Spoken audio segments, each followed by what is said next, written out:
Okay, അപ്പോൾ ഇത് നമ്മുടെ ആഡ്സ് മാനേജർ അല്ലേ. അപ്പോൾ ഈ ആഡ്സ് മാനേജർ എങ്ങനെ എടുത്തത്? ആദ്യം business.facebook.com/settings എടുത്ത് ബിസിനസ് മാനേജർ എടുത്തു. ലെഫ്റ്റ് സൈഡ് ആഡ് അക്കൗണ്ട്സ് ഉണ്ടായിട്ട് പോയിട്ട് അവിടുന്ന് ads manager opening ads manager എടുത്തു. ഇത് ഓപ്പൺ ചെയ്യും. ഇതാണ് വന്നുള്ളത്. ഇനി ഇതിൽ അറിയേണ്ട കാര്യം, ഇതിൽ ആദ്യമായിട്ട് നമുക്ക് ചെയ്യേണ്ടത് ഇതിൽ ഫണ്ട് ആഡ് ചെയ്യണം. അതൊന്ന് ഇതിലോട്ട് എന്ത് ചെയ്യണം? ഫണ്ട് ആഡ് ചെയ്യണം. അപ്പം നമ്മൾ ഈ ടോട്ടൽ ഈ ആഡ്സ് മാനേജറിലോട്ടാണ് എന്ത് ചെയ്തത് നമ്മൾ ഫണ്ട് ആഡ് ചെയ്യുന്നത്. സോ ഫണ്ട് ആഡ് ചെയ്യുന്നതൊക്കെ ഇവിടെ കണ്ടോ, ബില്ലിംഗ് ആൻഡ് പേയ്മെൻറ്റ്സ് എന്ന് പറയുന്ന ഓപ്ഷൻ. ഈ ബില്ലിംഗ് ആൻഡ് പേയ്മെൻറ്റ്സ് പോയി കഴിഞ്ഞാൽ ഇത് ഇന്നലെ കാണിച്ചു തോന്നുന്നു അല്ലേ. ബില്ലിംഗ് ആൻഡ് പേയ്മെൻറ്റ്സ് പോയിട്ട് നമുക്ക് എന്ത് ചെയ്യാം, കാർഡോ ഏത് യൂസ് ചെയ്തിട്ട് വേണമെങ്കിൽ എന്ത് ചെയ്യാം, ഇങ്ങോട്ടൊരു ഫണ്ട് ആഡ് ചെയ്ത് വെക്കാൻ പറ്റും.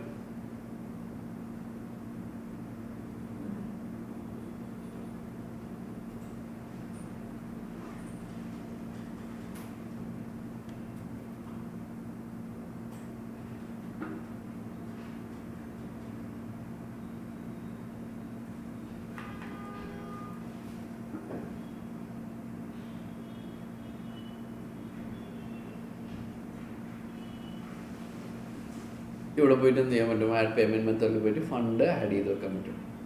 അപ്പോൾ ഇവിടെ ഒരു 10,000 റുപ്പീസ് ആഡ് ചെയ്തു എന്ന് വിചാരിക്കും. അതായത് ഈ ഒരു സിസ്റ്റത്തിലോട്ട് നമ്മൾ 10,000 രൂപ ആഡ് ചെയ്തു. ഈ 10,000 തീരുന്നവരെ നമുക്ക് എത്ര ആഡ് വേണമെങ്കിലും ചെയ്യാൻ പറ്റും. 10,000 തീരുന്നവരെ നമുക്ക് എന്ത് ചെയ്യാൻ പറ്റും, എത്ര ആഡ് വേണമെങ്കിലും ചെയ്യാൻ പറ്റും. നമുക്ക് എത്ര എണ്ണം കറക്റ്റായി ചെയ്യാമെന്നില്ലെന്നൊക്കെ വേണമെങ്കിൽ നമുക്ക് എന്ത് ചെയ്യാം, പ്ലാൻ ചെയ്യാം. ഒരു ആഡ് ഇത്ര രൂപ ചിലവാക്കിയാൽ മതി, ഒരു മാസം ഈ ഒരു ആഡ് ഇത്ര രൂപ ചിലവാക്കിയാൽ മതി എന്നില്ല പ്ലാനും കാര്യങ്ങളൊക്കെ എന്ത് ചെയ്യാൻ പറ്റും, നമുക്കിതിൽ സെറ്റ് ചെയ്ത് എടുക്കാനും പറ്റും.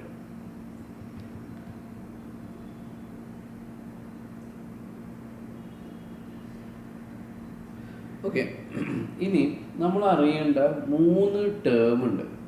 ഓക്കെ, ഞാൻ പറഞ്ഞു നമ്മൾ ടോട്ടൽ ഒരു ഫണ്ട് ഇതിലോട്ട് ആഡ് ചെയ്തു അല്ലേ. ടോട്ടൽ ഒരു ഫണ്ട് ഇതിലോട്ട് ആഡ് ചെയ്തിട്ടുണ്ട്.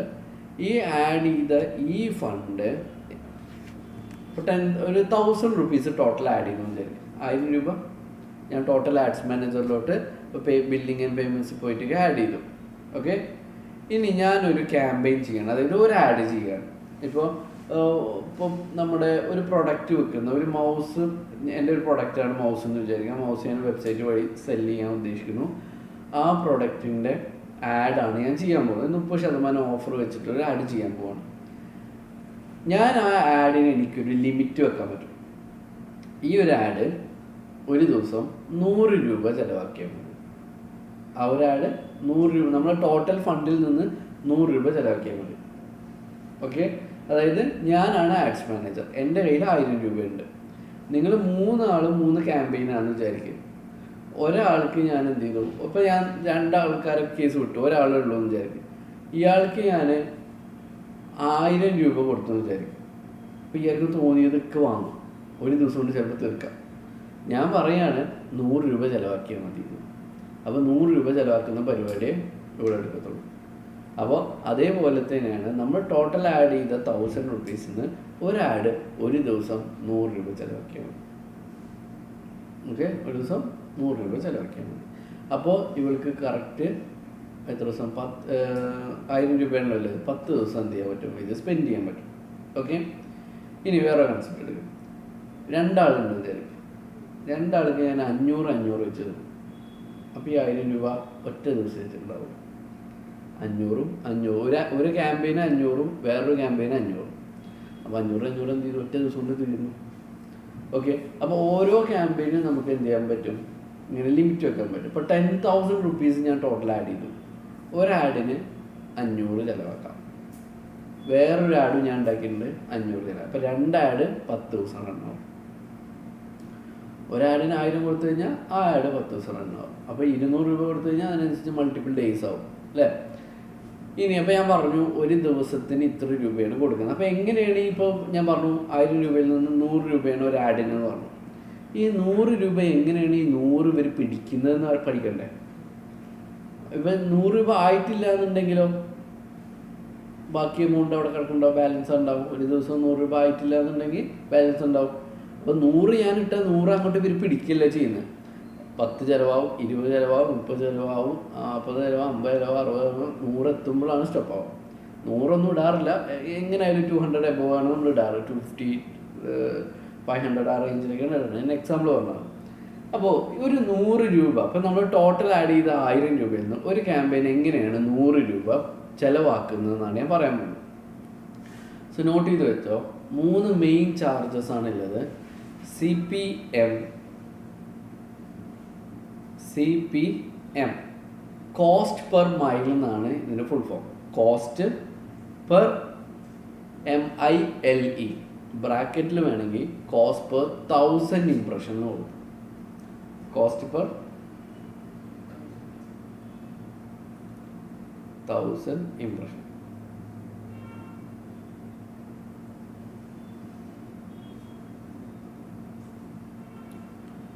Okay, cost per 1000 impression. Then എന്താണ് ഇംപ്രഷൻ എന്നാണ്. അപ്പോൾ 1000 ഇംപ്രഷൻ എന്നാണല്ലോ കണ്ടത് അല്ലേ. 2 ടേം ഉണ്ട്, റീച്ചും ഉണ്ട്, ഇംപ്രഷനും ഉണ്ട്. റീച്ച് എന്ന് പറഞ്ഞാൽ എത്ര പേര് കറക്റ്റ് നമ്മളെ ആഡ് കണ്ടു എന്നുള്ളതാണ് എന്ത് റീച്ച് എന്ന് പറയുന്നത്. നമ്മൾ ആഡ് എത്ര പേരിലോട്ട് എത്തി കറക്റ്റായിട്ട് കണ്ടു എന്നുള്ളതാണ് റീച്ച്. ഇംപ്രഷൻ എന്ന് പറഞ്ഞാൽ ഈ കണ്ടവരും ഉണ്ടാവും, കാണാത്തവരും ഉണ്ടാവും. അതായത് അവരെ മൊബൈലിൽ ഇത് വന്നിട്ടുണ്ടാവും, അവർ ചിലപ്പോൾ അടുത്ത സ്റ്റോറിയിലോട്ട് ആക്കുന്നതിന് മുന്നേ അവർ ക്ലോസ് ചെയ്തിട്ടുണ്ടാവും, അല്ലെങ്കിൽ അവർ ഫീഡിൽ എവിടെയെങ്കിലും വന്നിട്ടുണ്ടാവും, അവർ കാണുന്നില്ല. അപ്പോൾ എത്ര തവണ ഡിവൈസസിൽ വന്നിട്ടുണ്ട് എന്നുള്ളതാണ് ഇംപ്രഷൻ. അതായത് മെറ്റയുടെ പണി കഴിയും. ഇത്ര ഡിവൈസിൽ ഒരു ഡിവൈസ് തന്നെ ചിലപ്പോൾ 4-5 തവണ. അപ്പോൾ അതൊക്കെ കൂട്ടും. ഒരു ഡിവൈസിൽ 5 കൂട്ടണമെങ്കിൽ 5 ഇംപ്രഷനായി കൂട്ടും. അപ്പോൾ എത്ര തവണ ഇത് കാണിച്ചിട്ടുണ്ട് എന്നുള്ളതാണ് എന്ത് ഇംപ്രഷൻ. അപ്പോൾ ഇംപ്രഷൻ എപ്പോഴും കൂടുതലായിരിക്കും. ഇപ്പോൾ ഇംപ്രഷന് 1,00,000 ഉണ്ടെന്ന് വിചാരിക്കുക, റീച്ച് 90,000 ആണെന്ന് വിചാരിക്കും. അപ്പോൾ കാണാത്തവർ 10,000 മൈനസ് ചെയ്താൽ പോലെ. ഓക്കെ, അതായത് റീച്ച് എന്ന് പറഞ്ഞാൽ കറക്റ്റ് കണ്ടവർ അത് 90,000 എന്ന് വിചാരിക്കും. ടോട്ടൽ ഇംപ്രഷൻ എത്ര തവണ കാണിച്ചു എന്നുള്ളത് എത്ര? 1,00,000. അപ്പോൾ കാണാത്തവർ 1,00,000 മൈനസ് 90,000, 10,000 പേര് കണ്ടിട്ടില്ല. ദെൻ അപ്പോൾ ഈ CPM എന്ന് പറഞ്ഞാൽ 1000 ഇംപ്രഷൻ ആവുമ്പോൾ നമ്മളേന്ന് ഈ 100 രൂപയിൽ നിന്നൊരു ചാർജ് പിടിക്കും. അതിപ്പോൾ ഈ നമ്മൾ ഡാഷ്ബോർഡിൽ കാണിക്കും എത്ര ഇംപ്രഷൻ ആയിരുന്നു. അപ്പോൾ 1000 തവണ ആഡ് കാണിക്കുമ്പോൾ 1000 ആവുമ്പോൾ നമ്മളേന്നൊരു ചാർജ് പിടിക്കും. അപ്പോൾ ഞാനിപ്പോൾ തൽക്കാലം ഒരു 10 രൂപയാണ് 1000 ഇംപ്രഷന് പിടിച്ചെന്ന് ചെയ്യും. അപ്പോൾ ഞാനിങ്ങനെ ആഡ് പോയിക്കൊണ്ടിരിക്കുകയാണ്, എൻ്റെ ആഡ് ഇങ്ങനെ പോയിക്കൊണ്ടിരിക്കുകയാണ്. ഇംപ്രഷൻ എന്ത് ചെയ്തു? 1000 ആയപ്പോൾ 100, 200, 300, 400, 500, 1000 തവണ ആഡ് കാണിച്ച സമയത്ത് എൻ്റെ കയ്യിൽ നിന്നൊരു 10 രൂപ, 100 രൂപയിൽ നിന്ന് 10 രൂപ പിടിക്കും. അതായത് നമ്മളെ ടോട്ടൽ 1000-ൽ നിന്ന് 20 കട്ടായി. ഓക്കെ, 100 ലിമിറ്റ് കൊടുക്കുന്നത്, അതിന് 20 കട്ടായി. 20 അല്ല 10 കട്ടായി. 1000 ഇംപ്രഷൻ എത്രയാണ്? 10 കട്ടായി. അപ്പോൾ 10 അല്ലട്ടോ കട്ട് ചെയ്യാൻ 4, 5, 16 അങ്ങനെ ഡിഫറൻസ് ഉണ്ടാവും. എക്സാമ്പിൾ പറഞ്ഞാൽ 10 കട്ടായി. അപ്പോൾ ടോട്ടൽ 2000 ഇംപ്രഷനാണ് ഉണ്ടായത്. അതായത് 1000 വരെ 1000 ഡിവൈസ് കാണിച്ചു, പിന്നെ 1000 കാണിച്ചു, അപ്പോൾ 2000. അപ്പോൾ 10 10 20. അപ്പോൾ 20 രൂപ ഈ 1000-ന് 20 രൂപ ചിലവാക്കി. 1000 രൂപയിൽ നിന്ന് എത്ര രൂപ ചിലവാക്കാൻ ഈ ആഡിന് പെർമിഷൻ ഉള്ളൂ? 100. അതിൽ 20 ആയി. ഈ 2000 പേര് കണ്ട സമയത്ത് കുറേ പേര് ഇതിൽ ക്ലിക്ക് ചെയ്ത് നോക്കിയിട്ടുണ്ടാവില്ല. ഇപ്പോൾ നിങ്ങൾ തന്നെ ആഡ് കണ്ട വെറുതെ ക്ലിക്ക് ചെയ്യില്ലേ, ചിലതൊക്കെ അപ്ലൈ നോ, ബുക്ക് നോ. ഈ ഓരോ ക്ലിക്കിനും ചാർജ് പോകും. അതാണ് CPC എന്ന് പറയും. അടുത്തത് CPC. C caret, P parrot, C caret. CPC, cost per click. Cost per click. CPCൻ്റെ ഫുൾ ഫോമാണ് കോസ്റ്റ് പെർ ക്ലിക്ക്. സോ എന്താണ് കോസ്റ്റ് പെർ ക്ലിക്ക്? നമ്മളെ ആഡിൽ ഒരു 10 പേര് ക്ലിക്ക് ചെയ്തിട്ടുണ്ടെങ്കിൽ ഒരു ക്ലിക്കിന് പോകുന്ന ചാർജാണ് എന്ത്? Cost per click. അപ്പം CPM എന്ന് പറഞ്ഞാൽ 10,000 ഇംപ്രഷൻ സംഭവിക്കുമ്പോൾ 1000 ഇംപ്രഷന് പോകുന്ന ചാർജാണ് CPM. CPC എന്ന് പറഞ്ഞാൽ കുറേ 20-30 ക്ലിക്ക് വന്നിട്ടുണ്ടാവും. ആ ക്ലിക്കിന് ഒരു ക്ലിക്കിന് പോകുന്ന ചാർജാണ് എന്ത്? CPC, cost per click. Cost per click. Okay, അപ്പോൾ ഈ കോസ്റ്റ് പെർ ക്ലിക്ക് ആരെങ്കിലും നമ്മൾ ആഡിൽ ക്ലിക്ക് ചെയ്യുമ്പോൾ ഒക്കെ ഈ ചാർജ് പോകും. നമ്മൾ ബട്ടണൊക്കെ ഉണ്ടാവില്ലേ, ആ ബട്ടണിൽ ക്ലിക്ക് ചെയ്യുമ്പോൾ അത് ചെറിയ എമൗണ്ടായിട്ട് പോകാം. അപ്പോൾ ഇപ്പോൾ 20 രൂപയാണ് CPM മുഖേന ചിലവായത് അല്ലേ. ടോട്ടല് 4 ക്ലിക്ക് വന്നത്, കുറേ ക്ലിക്ക് വരട്ടെ, അപ്പോൾ എക്സാമ്പിൾ പറഞ്ഞാൽ 4 ക്ലിക്ക്, ഒരു ക്ലിക്കിന് CPC 10 രൂപ, അപ്പോൾ 4 ക്ലിക്കിന് 40 രൂപ, അപ്പോൾ 40 രൂപയുടെയും ചിലവായി.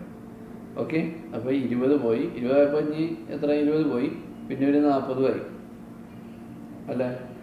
അപ്പോൾ ഇനി എത്ര ബാക്കിയുണ്ട്, 40 അല്ലേ. 100-ൽ നിന്ന് 20 ചിലവായി അല്ലേ, അപ്പോൾ 80 ആയി. 80 പിന്നെ ഒരു 40 ചിലവായി, അപ്പോൾ ഇനി എത്ര ഉണ്ട്, 40. അപ്പോൾ ഇനി എത്ര രൂപ ചിലവാക്കാനുള്ളൂ, ഈ 1000 രൂപയിൽ നിന്ന് ഇനി എത്ര പിടിക്കുള്ളൂ, 40. അപ്പോൾ CPC ആണ് ലാസ്റ്റ് പോയത്, CPC ആണ് ലാസ്റ്റ് പോയത് അല്ലേ.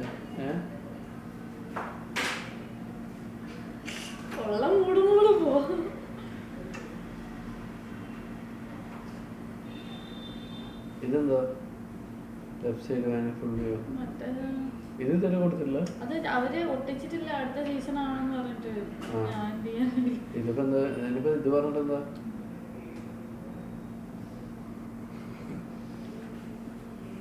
ഞാനില്ലേ, ഞാനിപ്പം നീ തന്നെ എല്ലാ പ്രൊഡക്റ്റ് അങ്ങനെ തന്നെ അപ്ലോഡ് ചെയ്തോണ്ടിരിക്കുക. നിന്റെ ഫയലും കൂടെ മൊത്തം മൂന്നും ചെക്ക് ചെയ്തിട്ടാണ് അപ്ലോഡ് ചെയ്യുന്നത്. ഇനി അതിലില്ലാത്തത് നോക്കിയിട്ട് ഇല്ലാത്തതുകൊണ്ട് എനിക്ക് മനസ്സിലായി ഗ്രാമ ഇല്ലാത്തത്, അത് വെബ്സൈറ്റിലൊരു പ്രശ്നമല്ല, ഗ്രാം ഇല്ലാത്തത് അത് ഫുൾ അപ്ലോഡ് ചെയ്യാം. എന്നിട്ട് നമുക്ക് എഴുതാലോ എത്ര ഗ്രാംസ് അവൈലബിൾ ആണെന്ന്. ഇതൊക്കെ ഉണ്ട്, ഞാൻ കുറച്ചും കൂടി ഉണ്ട്, ഇല്ലാത്ത കുറെ പ്രൊഡക്റ്റ് ഉണ്ട്, അത് നമുക്ക് ഇവിടെ പോയിട്ട് എടുക്കാം. ഇല്ല, വെള്ളിയാഴ്ച ഉണ്ടാവാറില്ല, അന്ന് കൂടുതൽ പഠിപ്പിക്കായിരുന്നു. സോമദേവോ അപ്പം വേണമെങ്കിൽ പറയും, സപ്പോർട്ട് ചെയ്യാന്ന് പറഞ്ഞു.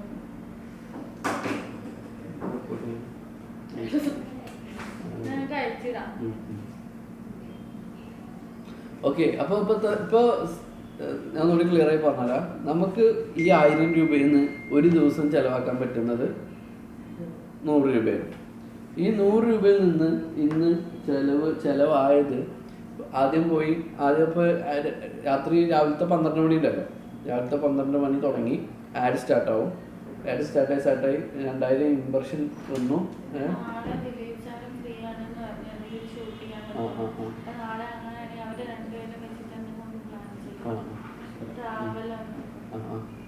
അപ്പോൾ 1000 ഇംപ്രഷൻ ആവുന്ന സമയത്ത് ഒരു ചാർജ് പിടിക്കും, അത് 10 രൂപ പിടിച്ചു. അപ്പോൾ 2000 ഇംപ്രഷനായി 20 രൂപ പിടിച്ചു. അപ്പോൾ ബാക്കി ഇനി ചിലവാക്കാൻ ഈ ആഡിന് ഒരു ദിവസം ഇല്ലത് 80 രൂപയാണ്. ഈ 2000 പേരുടെ മൊബൈൽ കാണിച്ച സമയത്ത് എന്തായാലും കുറേ പേര് ക്ലിക്ക് ചെയ്തിട്ടുണ്ടാവും. ഇപ്പോൾ തൽക്കാലം ഒരു 4 പേര് ക്ലിക്ക് ചെയ്യുന്നത് വിചാരിക്കുക, ഒരു ക്ലിക്കിന് 10 പിടിച്ചു. അപ്പോൾ CPC എത്രയാണ്, 10 ആണ്, 40 അല്ല. 40 4 ക്ലിക്കിനാണ്, അപ്പോൾ ഒരു ക്ലിക്കിന് 10 രൂപ. അപ്പോൾ കോസ്റ്റ് പെർ ക്ലിക്ക് 10 രൂപ പിടിച്ചു. CPCയും കഴിഞ്ഞാൽ ഇപ്പോൾ ഈ ക്ലിക്ക് ചെയ്ത 4 പേരില്ലേ, ഈ 4 പേരിൽ 2 പേര് റിസൾട്ട് ഫില്ല് ചെയ്തു, അതായത് വാട്സപ്പിലോട്ട് ഹായ് അയച്ചു. നമുക്ക് വേണ്ട, നമ്മൾ ആഡ് ചെയ്ത് നമുക്ക് വേണ്ട ആഡിന് വേണ്ടിയില്ല, റിസൾട്ട് അവർ തന്നു, ഹായ് അയച്ചു. അല്ലെങ്കിൽ നമ്മൾ വെബ്സൈറ്റിലോട്ട് തിരിഞ്ഞ് പർച്ചേസ് ചെയ്തു, അല്ലെങ്കിൽ ലീഡ് ഫോം സബ്മിറ്റ് ചെയ്തു. അപ്പോൾ റിസൾട്ട് സംഭവിച്ചു. റിസൾട്ട് സംഭവിക്കുമ്പോൾ പോകുന്ന ചാർജാണ് CPR, കോസ്റ്റ് പെർ റിസൾട്ട്.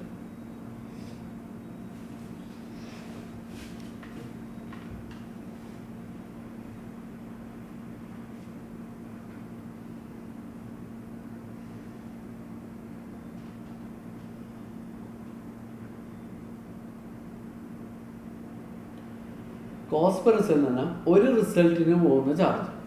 അപ്പോൾ നമുക്കൊരു 20 റിസൾട്ട് വന്നിട്ടുണ്ടെങ്കിൽ ഒരു റിസൾട്ടിന് പോകുന്ന ചാർജാണ് എന്ത്, കോസ്റ്റ് പെർ റിസൾട്ട് എന്ന് പറയുന്നത്. അപ്പോൾ ഇപ്പോൾ 40 രൂപയാണ് ബാക്കിയുള്ളത് അല്ലേ.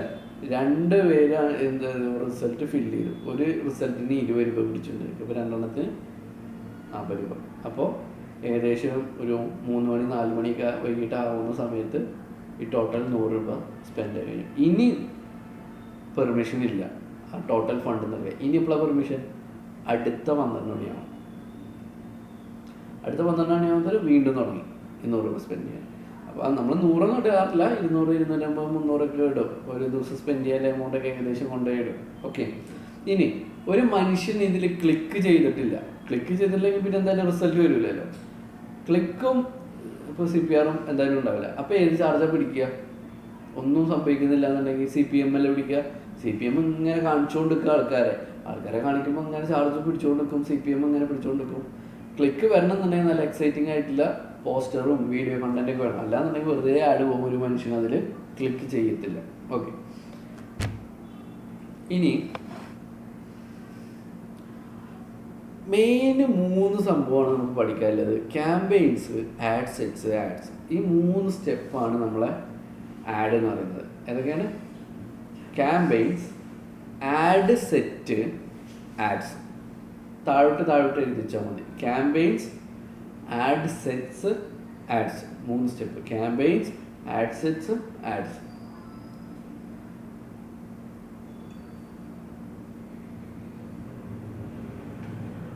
ഓക്കെ, ക്യാമ്പയിൻസ് ഉണ്ട്, ആഡ് സെറ്റ്സ് ഉണ്ട്, ആഡ്സ് ഉണ്ട്. ഈ ക്യാമ്പയിൻസ് എന്ന് പറയുന്നതിൻ്റെ നിങ്ങൾ എഴുതിയത് ഇപ്പോൾ ക്യാമ്പയിൻസ് ജസ്റ്റ് എഴുതിയിട്ടായിരുന്നു. ക്യാമ്പയിൻസിൻ്റെ താഴെ ഇപ്പം നമ്മൾ ആദ്യം പഠിക്കുന്ന സമയത്ത് കാര്യമായിട്ടൊന്നും സ്റ്റെപ്പുകളൊന്നും ഇപ്പം ഇല്ല. രണ്ടാമതൊരു നിങ്ങൾ ആദ്യം ടൂൾ പഠിച്ചതിന് ശേഷമാണ് നമ്മൾ സ്ട്രാറ്റജി പഠിക്കുക. അപ്പോഴാണ് അതിൻ്റെ ഉള്ളിലത്തെ കുറേ കാര്യങ്ങൾ, ക്യാമ്പയിൻ ബഡ്ജറ്റ് ഒപ്റ്റിമൈസേഷൻ, അങ്ങനെ AB ടെസ്റ്റിംഗ്, കുറേ കാര്യങ്ങൾ യൂസ് ചെയ്യാം.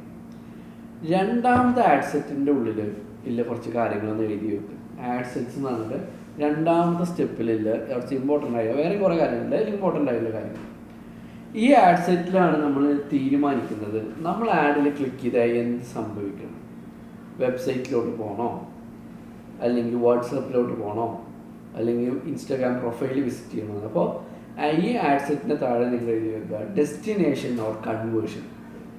എന്ത് കൺവേർഷനാണ് ഈ ആഡ് സെറ്റ് തീരുമാനിക്കേണ്ടത്? കൺവേർഷൻ.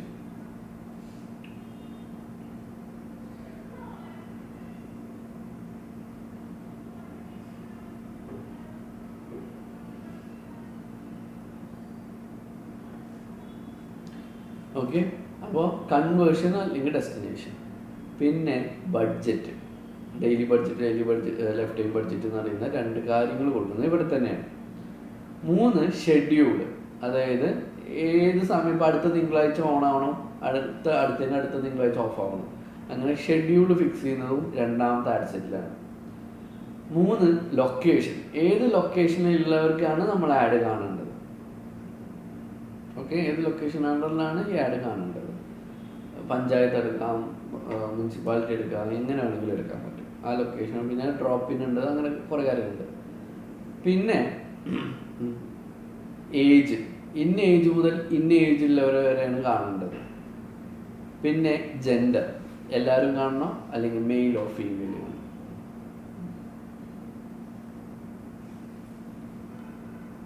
ദെൻ ഏറ്റവും ഇമ്പോർട്ടൻ്റ് ആയിട്ടുള്ള പാർട്ട് ഡീറ്റെയിൽഡ് ടാർഗറ്റിംഗ്. ഇതൊക്കെ ഇതിൻ്റെ താഴെ വരുന്ന ആഡ് സെറ്റിന് താഴെ വരുന്ന ഡീറ്റെയിൽഡ് ടാർഗറ്റിംഗ്. ഡീറ്റെയിൽഡ് ടാർഗറ്റിംഗ് എന്ന് പറഞ്ഞാൽ, ഫോർ എക്സാമ്പിൾ നമ്മൾ മേലെ പ്രായം സെറ്റ് ചെയ്തിട്ടുള്ളത് 30-55 വിചാരിച്ചു. അപ്പോൾ നമുക്ക് ഈ ഡീറ്റെയിൽ ടാർഗറ്റിങ്ങിൽ പോയിട്ട് പാരൻസ് അടിച്ചു കഴിഞ്ഞാൽ 13-25 വയസ്സുള്ളതോ അല്ലെങ്കിൽ ഇത്ര വയസ്സുള്ള കുട്ടികളുടെ പാരൻസിനെ കാണിക്കാൻ പറ്റും. അതിലില്ല. ഇപ്പോൾ പാരൻ്റ് ആയവർ മാത്രമേ കാണിക്കുള്ളൂ, പാരൻ്റ് അല്ലാത്തവർ കാണിക്കത്തില്ല. ഇനി അതിൽ തന്നെ വേണമെങ്കിൽ ഇപ്പോൾ CEO, ഫൗണ്ടർ, ബിസിനസ് ഓണർ അങ്ങനെയൊക്കെ കൊടുത്തു കഴിഞ്ഞാൽ ഈ പ്രായത്തിലുള്ള പാരൻ്റ് ആയിട്ടുള്ള ഒരു ബിസിനസ് ഓണറാണ് ഈ ആഡ് കാണിക്കുക. ഇനി അതിൽ തന്നെ BTech കൊടുത്തു കഴിഞ്ഞാൽ BTech പഠിച്ചവരാണ് അത് കാണിക്കുക. അങ്ങനെ പിന്നെ ഇൻട്രസ്റ്റ് അനുസരിച്ചിട്ട്, പിന്നെ പാട്ട് ഇൻട്രസ്റ്റ് ഉള്ളവർ, സോങ്സ്, റോക്ക്, ഇങ്ങനെയൊക്കെ പല കാറ്റഗറി ഉണ്ടല്ലോ, അങ്ങനെ ഇൻട്രസ്റ്റ് ഉള്ളവർ, അല്ലെങ്കിൽ സ്റ്റഡി അപ്രോഡ്, അങ്ങനെയൊക്കെ പല രീതിയിലുള്ള ഡീറ്റെയിൽഡ് ടാർഗറ്റിംഗ് ഉണ്ട്. ഡെമോഗ്രാഫിക്സ്, ബിഹേവിയർ, ഇൻട്രസ്റ്റ്, ഈ 3 കാര്യങ്ങളാണ് ഇതിൽ മെയിനായിട്ട് വരുന്നത്. അത് ഇനി പ്ലേസ്മെൻറ്റ്സ് ആണ്. പ്ലേസ്മെൻറ്റ്സ് എന്ന് പറഞ്ഞാൽ നമ്മൾ ആഡ് ഇൻസ്റ്റയിൽ പോകണോ ഫേസ്ബുക്കിൽ പോകണോ എന്നില്ല തീരുമാനിക്കാം. ഓഫാക്കി ഓണാക്കി എന്ത് വേണമെങ്കിൽ ചെയ്യാം.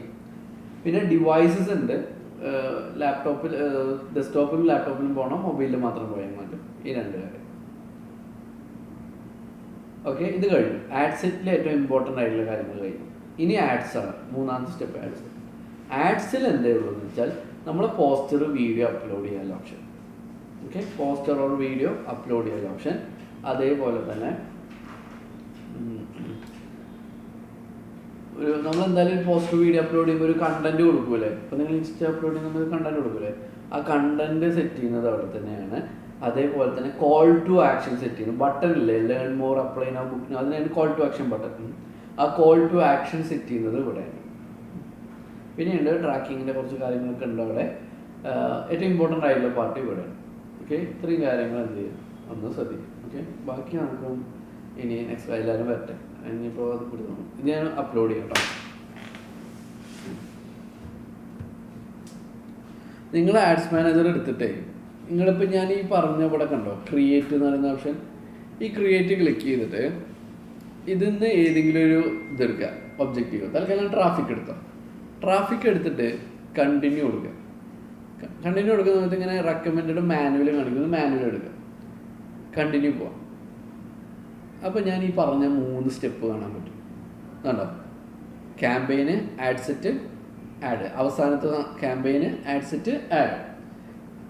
ഒന്നാമത്തെ സ്റ്റെപ്പ് ഇപ്പോൾ തൽക്കാലം നിങ്ങൾ മൈൻഡ് ചെയ്യണ്ട. നെക്സ്റ്റ് പോയി കഴിഞ്ഞാൽ ഈ 2ാമത്തെ സ്റ്റെപ്പിലോട്ട് ചാടും. ഈ 2ാമത്തെ സ്റ്റെപ്പിൽ ഞാൻ പറഞ്ഞ കാര്യങ്ങളുണ്ടല്ലോ, ഇപ്പോൾ ഇവിടെ കൺവേർഷൻ, കൺവേർഷൻ ഇവിടെ ഉണ്ട്, ബഡ്ജറ്റ്, എല്ലാ കാര്യങ്ങളൊന്നും വെറുതെ എഡിറ്റ് ചെയ്യാൻ പറ്റുമോ എന്നൊക്കെ നോക്കി. ഓക്കെ, ഓരോന്ന് പ്ലേസ്മെൻറ്റ്സ്, ഈ പ്ലേസ്മെൻറ്റ്സിൻ്റെ ഇവിടെയൊക്കെ കണ്ട ഒന്നും ഇല്ലായിരുന്നു, പക്ഷെ ഇവിടെ കണ്ടോ എഡിറ്റ് ഉണ്ട്, ഇങ്ങനെ ബട്ടൺ, അവിടെ മാറ്റാൻ പറ്റും. അതേപോലെ ഇവിടെയൊക്കെ ക്ലിക്ക് ചെയ്ത് നോക്കുക. ഇപ്പോൾ ഞാൻ പറഞ്ഞു ഏജ്, ജെൻഡർ ഇതൊക്കെ ഉണ്ട് പറഞ്ഞു, അതൊന്നും ഇവിടെ കാണാനല്ല, അത് ഇതിൻ്റെ ഉള്ളിലാണ്. ഇവിടെ ക്ലിക്ക് ചെയ്ത് നോക്കിയാൽ മതി, അതിൻ്റെ ഉള്ളിൽ ഉണ്ടാവും ഏജ്, ജെൻഡർ ഡീറ്റെയിൽ. അപ്പോൾ ഇതൊന്ന് വെറുതെ ചെയ്യാൻ പറ്റും നോക്കി. മേഘയ്ക്ക് ആഡ്സ് മാനേജറൊക്കെ റെഡിയായോ മേഘ?